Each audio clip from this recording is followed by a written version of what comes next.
বোম্বাই খিচুড়ি পাক করতেছি। বোম্বাই খিচুড়ি পাক করতেছেন? জি আমরা শুনলাম বাংলাদেশের ভিতরে নাকি আপনি সর্বপ্রথম। জি, এটা আমরা আবিষ্কার করছি। আমার নাম হচ্ছে মোহাম্মদ আলফাজ। এই মিরপুরের ভিতরে যখন আমি করোনার সময় ঝালমুড়ি বিক্রি করি, তখন থেকে আমার বোম্বাই মরিচের ভিতরে আকর্ষণ ছিল বেশি। আর আল্লাহর রহমতে এই আকর্ষণের উছিলায় আমি ওইখানে বসে থেকে নিজে নিজে একটা ম্যাপ করছিলাম যে এখানে একটা বোম্বাই খিচুড়ি আবিষ্কার করব।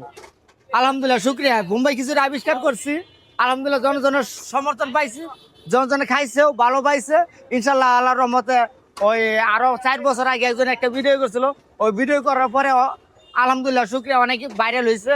হ্যাঁ, আর ওই ওই ভিডিও ভাইরাল হওয়ার পরে অনেক দূর দূরান্ত থেকে লোকজন আসে।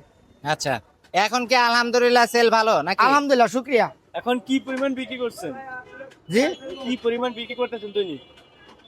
আমাদের তো এমন নর্মালে 200 কেজি প্লাস।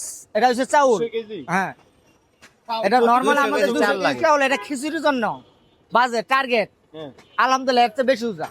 প্রতি প্লেট কত করে বিক্রি করেন? আপনার ডিম খিচুড়ি হয়েছে 60 টাকা, হ্যাঁ। ব্রয়লার মুরগিটা 90 টাকা, ডিম দা 60 টাকা, আর কক মুরগিটা 150 টাকা, গরু গোস 180 টাকা।